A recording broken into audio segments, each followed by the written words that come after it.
Alors, la musique générée par intelligence artificielle, c'est le sujet qui agite tout le monde de la création en ce moment. D'un côté, il y a une excitation de dingue, et de l'autre, une vraie angoisse. Faut dire que l'idée a un côté un peu magique, non? Transformer une simple phrase en une chanson complète. Et des outils comme Suno, eh bien, ils nous promettent une véritable révolution. L'idée, c'est que n'importe qui peut devenir musicien, ou compositeur, ou même producteur. Il suffirait d'avoir une idée, de taper quelques mots, et c'est tout. C'est une promesse d'accessibilité créative qui est juste incroyable. Le processus en lui-même, il est hyper simple. Vraiment, on écrit ce qu'on a en tête, on clique sur «Générer» et paf! En quelques secondes, on se retrouve avec une production complète qui sort de nulle part. Avec la voix, les instruments, la structure, tout. On dirait de la magie pure et simple. Mais attention, cette technologie qui a l'air si nouvelle, si révolutionnaire, en fait, elle a des racines bien plus profondes qu'on ne le pense. Et souvent, ces racines sont gratuites. Allez, on va creuser un peu pour voir ce qu'il y a sous le capot. Parce que oui, en réalité, beaucoup de fonctions payantes qu'on nous vend aujourd'hui, elles sont construites sur des technos open source, des trucs développés il y a des années par les géants du web. Par exemple, la séparation des pistes, cette fameuse fonction pour isoler la voix, eh bien, c'est basé sur un projet de Facebook qui date de 2019. La conversion audio en MIDI, ça vient d'un modèle de Google de 2017. En gros, cette révolution, elle s'est construite brique par brique et souvent de manière totalement ouverte. Du coup, on peut se poser la question, si une partie de la technologie est accessible gratuitement, c'est quoi le vrai prix à payer pour utiliser ces outils super simples? Eh bien, le coût, il est caché là où franchement personne ne va jamais regarder, dans les conditions générales d'utilisation. Logiquement, on se dit que si on paye pour un compte pro, ce qu'on crée nous appartient. C'est normal, non? C'est comme ça que fonctionnent la plupart des services pour créatifs. Sauf que, avec l'IA, la réalité, elle est un peu plus tordue que ça. Tenez, écoutez bien cette petite phrase. Elle vient tout droit des conditions d'utilisation de Suno. Le point clé, c'est que, qu'on paye ou qu'on ne paye pas, on accorde à l'entreprise une licence sur absolument tout ce qu'on crée. Et le mot qui fait vraiment peur, c'est irrévocable. Irrévocable, ça veut dire que c'est pour toujours. Impossible de faire marche arrière. En clair, ça veut dire quoi? Imaginez, on crée un morceau absolument génial. Eh bien, Suno a le droit, légalement, de le prendre, d'en faire un remix pour une pub et de ne jamais dire que ça vient de nous.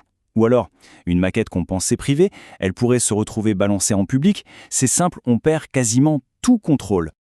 Et ce n'est pas fini, parce que c'est là que ça devient vraiment flou. Même si Suno nous dit « OK, avec un compte payant, c'est à vous », la loi, elle n'est pas forcément d'accord. Le truc, c'est que si une œuvre n'a pas ce qu'on appelle une contribution humaine substantielle, elle ne peut pas être protégée par le droit d'auteur. Et donc, elle risque de tomber directement dans le domaine public. L'analogie est parfaite pour comprendre ça. C'est comme être propriétaire d'une maison dans un monde où la loi ne reconnaît même pas l'existence des maisons. On peut bien avoir un papier qui dit que c'est à nous. Si légalement ça n'a aucune valeur, eh bien ça ne vaut rien. L'œuvre est complètement vulnérable. N'importe qui peut la prendre et en faire ce qu'il veut. Maintenant, on va changer d'échelle. Parce que ce flou juridique, il ne concerne pas juste les créateurs isolés. Non, c'est une bataille de titans, une guerre juridique qui se joue en ce moment même et qui va redessiner complètement l'avenir de l'industrie musicale. Et dans cette guerre, il y a deux camps, avec deux stratégies totalement opposées. D'un côté, on a les majeurs, les poids lourds de l'industrie, qui essayent de faire des deals avec ces boîtes d'IA pour garder le contrôle et bien sûr pour monétiser tout ça. Et de l'autre côté, on a les artistes indépendants, qui eux attaquent en justice et parlent carrément de pillage massif. L'accord entre Warner Music et Suno, c'est un très bon exemple. C'est un tournant majeur. En gros, Suno obtient un accès légal à tout le catalogue de Warner pour entraîner ses nouvelles IA. En échange, les artistes de Warner qui acceptent de participer seront payés. C'est une façon de légaliser le système. Mais ça veut aussi dire que les anciens modèles de Suno, ceux qui ont été entraînés avec des données, disons, un peu floues, eh bien, ils vont devoir être mis de côté. Du côté des artistes indépendants, l'argument est super technique mais aussi super puissant. Ils accusent Suno d'avoir violé une loi américaine, le DMCA. Et là, l'accusation, c'est pas juste d'avoir copié de la musique, c'est d'avoir activement contourné, d'avoir cassé les protections de plateformes comme YouTube pour aspirer des millions de morceaux. C'est la différence entre voler quelque chose dans la rue et entrer par effraction pour le voler. C'est pas la même chose. Et alors là, attention, il y a cette phrase, sortie tout droit des documents du procès, et c'est une petite bombe. Le PDG de Suno a admis que leur IA peut, techniquement, reproduire la voix et les chansons d'artistes connus, mais qu'il la bride, qu'il la retienne à cause des risques juridiques. Ça veut dire que la technologie pour imiter et peut-être même remplacer des artistes spécifiques, elle existe déjà. Tout ça, ça nous ramène à une question de front pour tous ceux qui utilisent ces plateformes. C'est quoi notre place dans ce nouvel écosystème ? Est-ce qu'on est juste un créateur qui utilise un nouvel outil, un nouveau synthé super puissant? Ou est-ce que c'est un peu plus compliqué que ça? Bon, si on devait résumer les points importants à garder en tête, ce serait ça. Premièrement, la technologie est bluffante, mais elle n'est pas magique. Deuxièmement, les mots comme gratuit ou propriétaire ne veulent pas dire ce qu'on croit dans ce contexte. Troisièmement, les créations sont peut-être légalement très fragiles. Et enfin, les règles du jeu, elles sont en train d'être écrites maintenant dans des bureaux d'avocats et des conseils d'administration.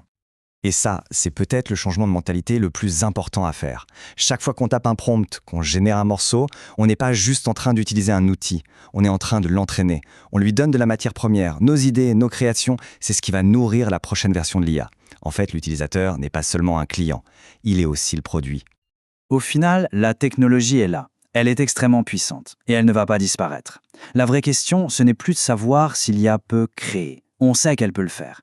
La vraie question, c'est qu'est-ce qu'on perd au passage? Qu'est-ce que ça change pour la créativité, pour la notion de propriété, pour l'art lui-même, de vivre dans un monde où une machine peut générer une infinité de chansons?